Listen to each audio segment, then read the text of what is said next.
Assalamualaikum warahmatullahi wabarakatuh. Yang terhormat Ibu selaku dosen pembimbing pada mata kuliah PKLH serta teman-teman seperjuangan yang saya cintai. Puji dan syukur marilah kita panjatkan kepada Allah Subhanahu wa taala dan salawat serta salam semoga tetap tercurahkan kepada baginda Rasulullah Muhammad SAW. Adapun topik yang akan kita bicarakan pada diskusi kali ini ialah mengenai sosialisasi PKLH melalui jalur sekolah.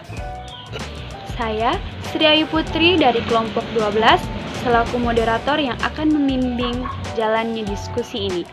Sebelumnya, saya akan memperkenalkan anggota dari kelompok 11. Yang pertama, yaitu Saudari Nur Hikmah dan Saudari Nilam Cahya Sasmita. Rangkaian acara yang akan kita lewati pada diskusi kali ini antara lain pembukaan, dilanjuti oleh penyajian materi dan ditutup oleh penutup. Acara yang pertama yaitu pembukaan. Marilah bersama-sama kita mengucapkan basmalah. Bismillahirrahmanirrahim. Kita memasuki acara yang kedua yaitu penyajian materi. Saya memberikan kesempatan kepada penyaji untuk menyampaikan hasil diskusinya. Kepada penyaji dipersilahkan.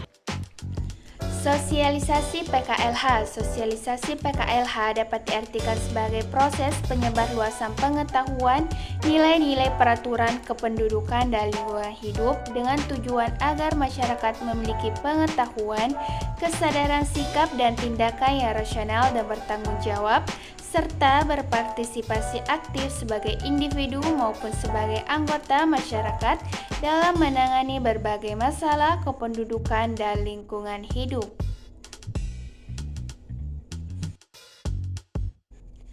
A. Sosialisasi PKLH melalui jalur sekolah. Sosialisasi PKLH melalui jalur pendidikan sekolah diharapkan dapat dilaksanakan secara baik dengan memanfaatkan semua jenjang dan jenis pendidikan dengan maksud agar dapat memanfaatkan setiap kesempatan untuk membina pengetahuan dan kesadaran tentang kependudukan dan lingkungan hidup.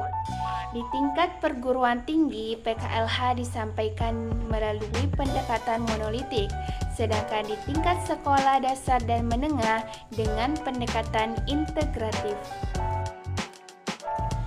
B. Pendekatan monolitik. Pendidikan pendekatan monolitik adalah kegiatan sosialisasi PKLH melalui jalur pendidikan sekolah, termasuk perguruan tinggi yang didasarkan pada pemikiran bahwa setiap mata pelajaran merupakan sebuah komponen yang berdiri sendiri dan mempunyai tujuan tertentu dalam suatu kesatuan sistem.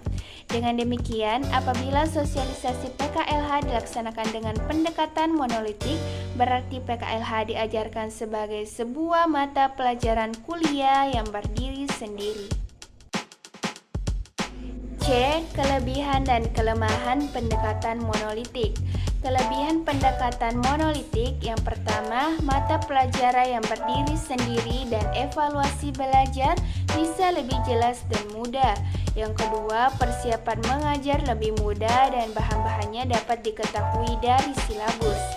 3. Waktu yang disediakan dapat secara khusus pencapaian tujuan bisa lebih aktif. Adapun kelemahan pendekatan monolitik yaitu yang pertama, perlu dibuat silabus sebagai mata pelajaran yang berdiri sendiri sejajar dengan mata pelajaran yang lain. 2. Perlu menambah tenaga pelajar yang mempunyai spesialisasi dalam pendidikan lingkungan hidup.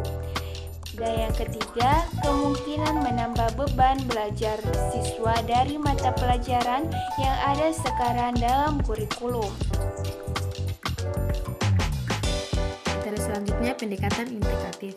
Pendekatan integratif ialah sosialisasi PKLH di sekolah dengan teknik memadukan atau mengintegrasikan materi PKLH ke dalam materi bidang studi atau mata pelajaran lain yang relevan.